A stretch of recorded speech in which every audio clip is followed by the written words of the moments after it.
এখানে আমি বলেছি যে ঠোঙ্গাতে আমি নেবো না, সেই জন্য হচ্ছে ওরা ফয়েলে দেয়। ফয়েলে হচ্ছে যে ফয়েল হচ্ছে যে মানে হেলথ হ্যাজার্ড থেকে মুক্ত। এই এই যে ফয়েলে ফয়েল, তো এই ফয়েলে গরমও থাকে আর শরীরও ভালো থাকে। আর হচ্ছে যে আমি 1 রুপি করে দিই এক্সট্রা ফয়েল। তো আজকে ম্যাডাম অসুস্থ, যাই হোক আমাকে তাড়াতাড়ি দিয়ে দিল। তো ম্যাডাম খুব ভালো ম্যাডাম, বাড়িতে পুজো হলে আমাকে সবসময় বলে আর আমি যাই। আর হচ্ছে খিচুড়ি, আর হচ্ছে লাবড়া, আর হচ্ছে যে চাটনি, আর হচ্ছে যে পায়েস, তাই তো সব হচ্ছে খাই। উনি অসুস্থ। কি সুন্দর প্রথম যখন রুটির দোকানটা করে, কি সুন্দরী ভদ্রমহিলা ছিল, ফর্সা সুন্দর, তাই না বৌমা?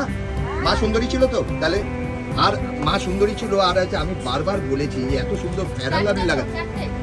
হ্যাঁ হ্যাঁ, ফেয়ার অ্যান্ড লাভলি লাগাতে বলেছি, ফেয়ার অ্যান্ড লাভলি লাগাচ্ছে না, বলছে না, বলছে যে রুটি করে ফেয়ার অ্যান্ড লাভলি লাগানো যায়। হ্যাঁ লাগানো যায়, কেন লাগানো যায় না? না না, যাকে বলছি তাকে না, এটা হচ্ছে যে এটা আমি বলছি যে এটা করা উচিত।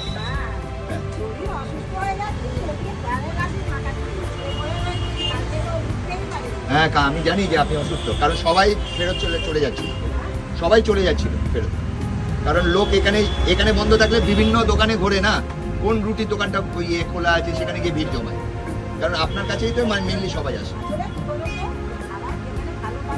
এক্স্যাক্টলি আপনি ঠিক বলেছেন। হ্যাঁ হ্যাঁ হ্যাঁ হ্যাঁ ঠিক ঠিক আছে, ভালো থাকবেন। ভালো রুটি বানায় কম পয়সাতে, সেটা খুলেছে। যেখানে আমি একদিন বলছিলাম যে বৌমা, শাশুড়ি, তার ছেলে, হ্যাঁ 3জনে মিলে বানায়। কি হলো, শরীর খারাপ ছিল নাকি? বন্ধ ছিল কেন আপনার?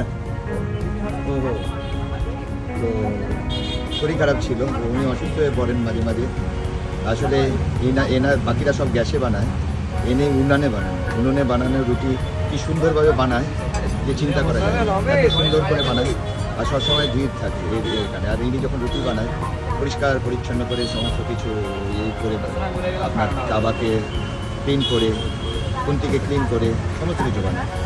তো ইনি যখন বানান তখন হচ্ছে যে রুটির ডিমান্ড খুব থাকে, মারাত্মক থাকে, সবসময় ভিড় থাকে। আর বন্ধ থাকে বলে সবাই এদিক ওদিক করে ছড়িয়ে যায়, আমিও ছড়িয়ে যাই।